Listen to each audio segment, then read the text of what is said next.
Och sen då kom då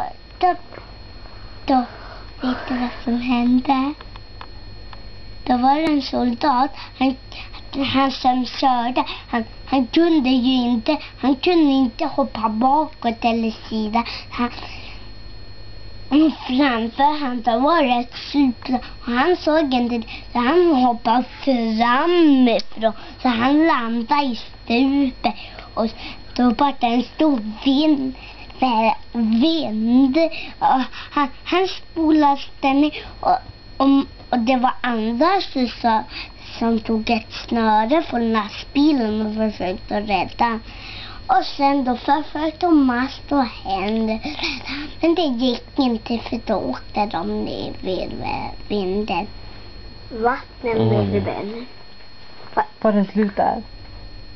Får ni höra fortsättning sen? Nej, det är inte. Ni kan se där på Det är tv. inte sådär. Nej. Sen då kom de, då skulle de, då ville de komma till den, så då landade mitt helikoptern framför deras bil och då tog de alla kikare och master Henry och vakterna till den där, och sen då åkte de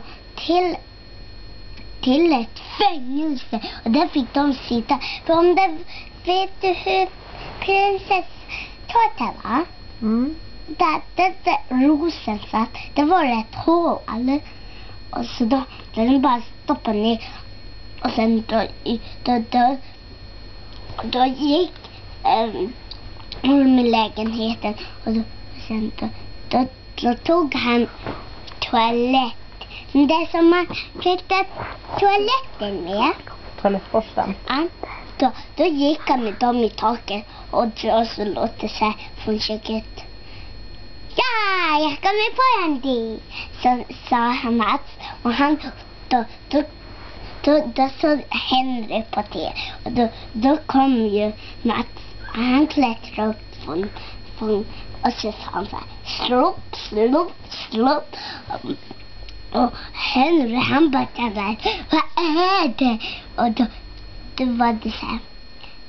Och slopp och det kom närmare. Slopp.